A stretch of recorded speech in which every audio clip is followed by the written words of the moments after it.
আসসালামু আলাইকুম বন্ধুরা। ভ্রমণকালীন সময়ে আমরা নানান সময় নানান বিষয় নিয়ে আলোচনা করি। দেশে কিংবা বিদেশে আমরা আলোচনা করতে গিয়ে সবসময় পলিটিক্যাল নেতার মতো অন্য দেশের উদাহরণ তুলে ধরি, কিন্তু নিজ দেশের বসবাস উপযোগী একটি পরিবেশ নির্মাণে আমরা আসলে কে কতটুকু সচেতন, সেই বিষয়টিকে সামনে নিয়ে আজকে আমার এই ভিডিওটি।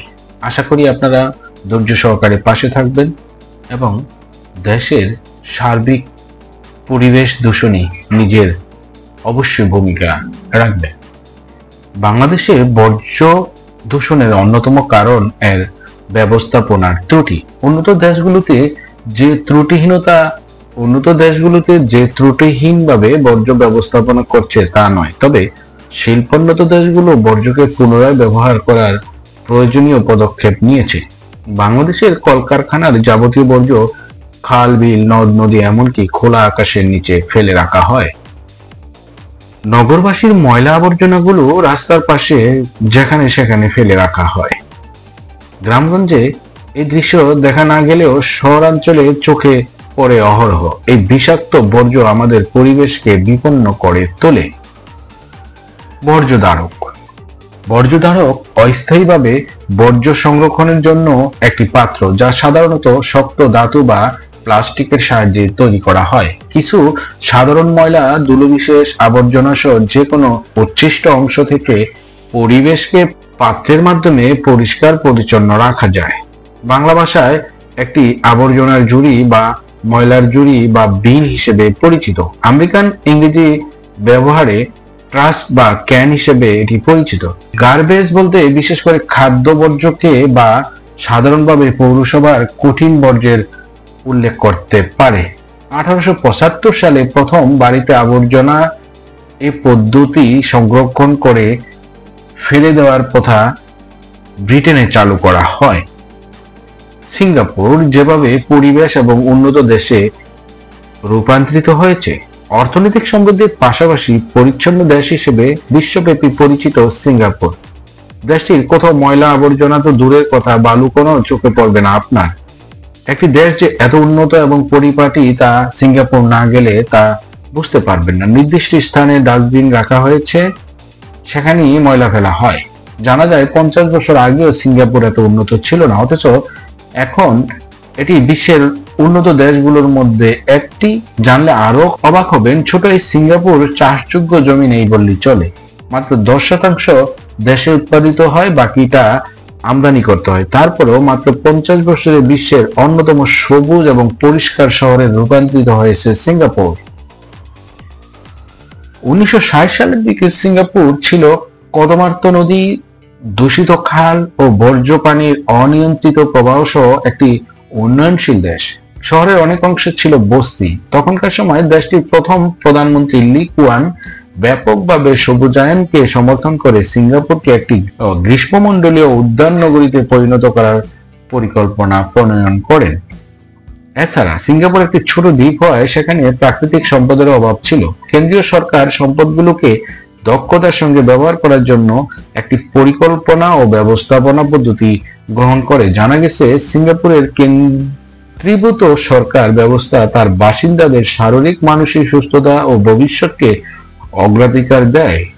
দেশটি 1971 সালে ক্লিন এয়ার অ্যাক্ট চালু করে এবং 1973 সালে একটি পরিবেশ মন্ত্রণালয় স্থাপন করে। 1970 সালের মধ্যে 55,000-এরও বেশি গাছ রোপণ করা হয়েছিল এবং 1971 সালের মধ্যে বৃক্ষরোপণ দিবসও চালু করে দেশটি।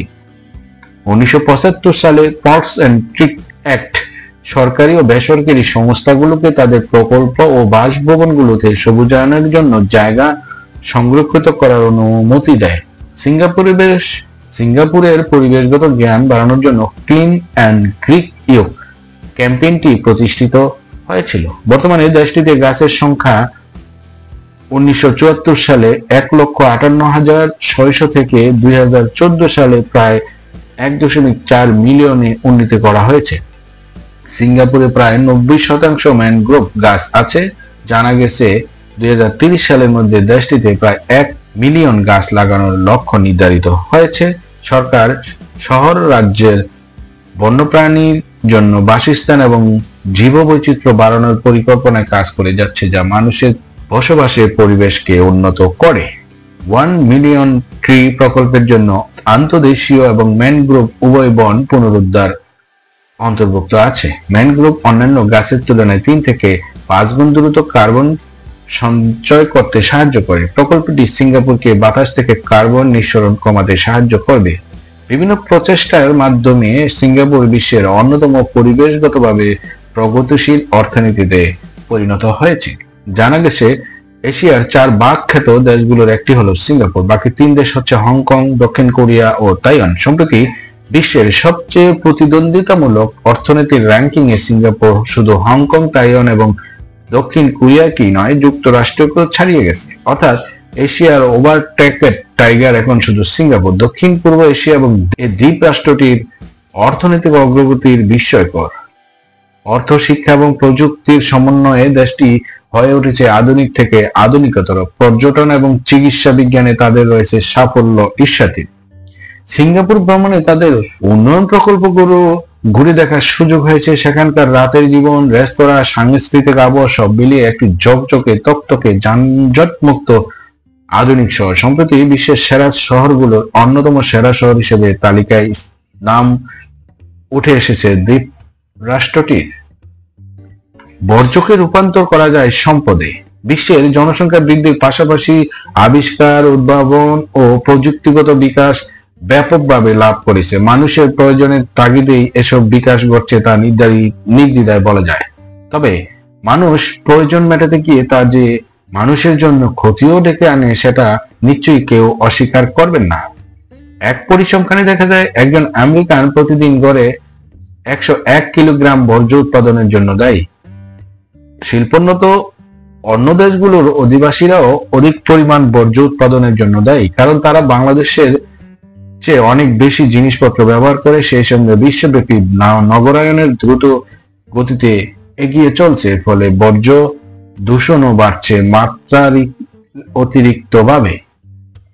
ঢাকা সহ বিভিন্ন মহানগরী ময়লা আবর্জনা পরিষ্কার করার দায়িত্ব কর্পোরেশনের, কিন্তু বর্জ্য ব্যবস্থাপনার সিটি কর্পোরেশনের ব্যর্থতার পরিচয় দিচ্ছে। উন্নত দেশের শহরগুলোতে সাধারণত মানুষের ঘুম ভাঙার আগেই নগরীর ময়লা আবর্জনা পরিষ্কার করা হয়।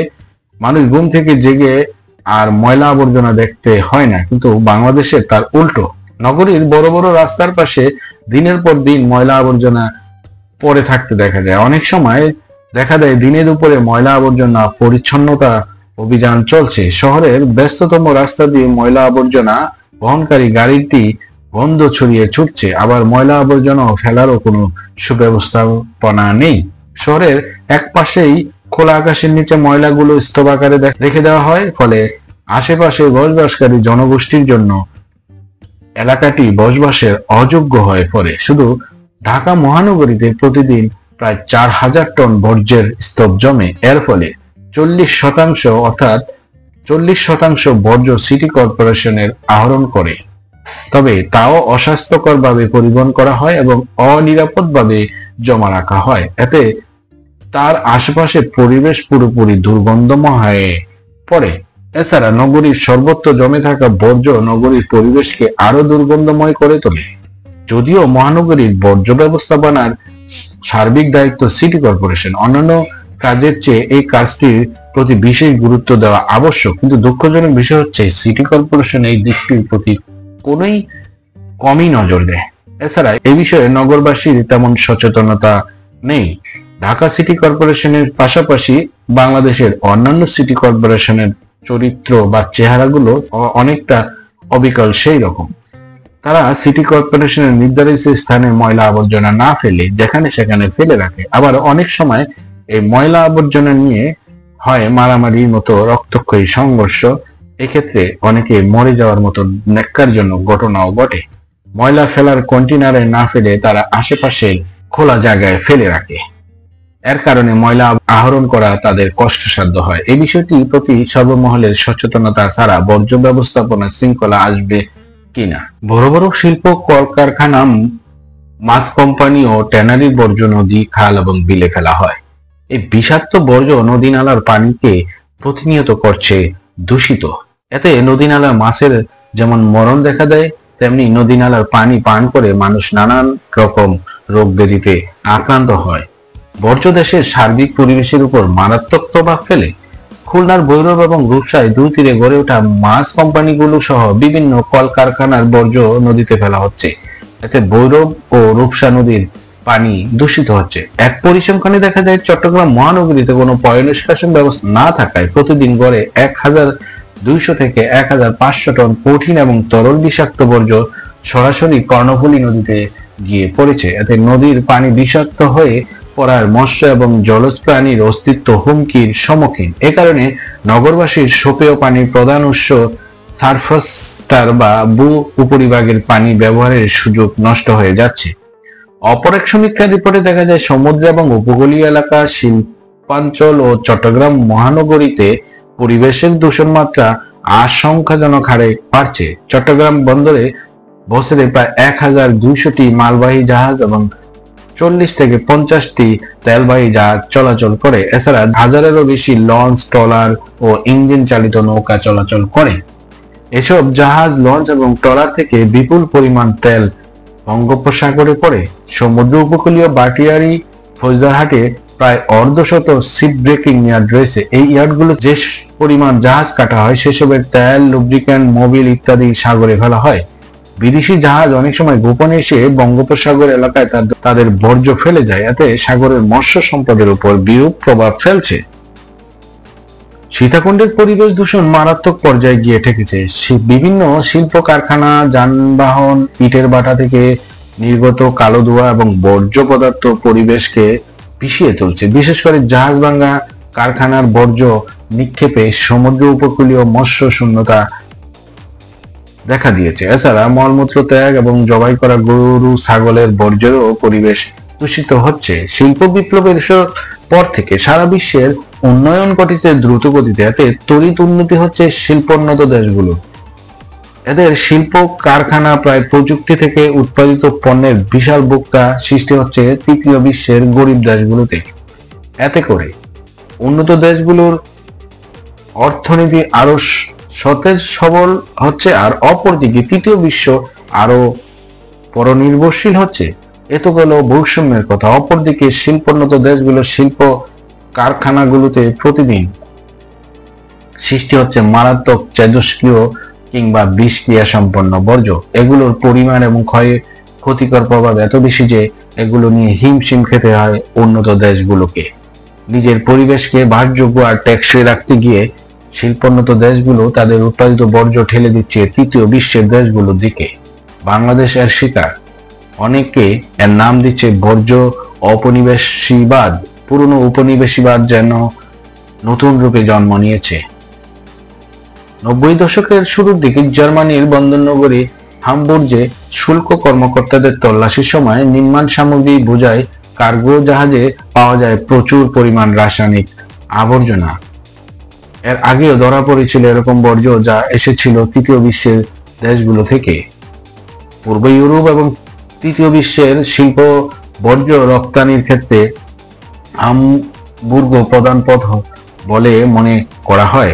এখানকার মালবাহী জাহাজ প্রায় দেখা গেছে যন্ত্রপাতি ভর্তি করার পরিবর্তে বড় বড় কন্টেইনারে ভর্তি করা হয় ক্ষতিকর বর্জ্য। এর মধ্যে থাকে পিপিসি বা পলিক্লোরাইড বাইফিনাইল এর মতো মারাত্মক বিষাক্ত পদার্থ। জার্মানি বিশ্বের বৃহত্তর শিল্প বর্জ্য রপ্তানিকারী দেশ এবং বৃহত্তর পলিভিনাইল উৎপাদনকারী দেশও। পলিভিনাইল থেকে প্রায় 600 প্রকারের ক্ষতিকর বিষ জাতীয় পদার্থ ক্ষতিকর বর্জ্য হিসেবে বের করা হয় এবং এসব পদার্থ পরিবেশ দূষণের জন্য মারাত্মকভাবে দায়ী। শিল্পোন্নত দেশগুলিতে দিন দিন আগামী প্রজন্মের কথা চিন্তা করে এখন থেকে নিজেদের পরিবেশ রাখছে জঞ্জাল মুক্ত।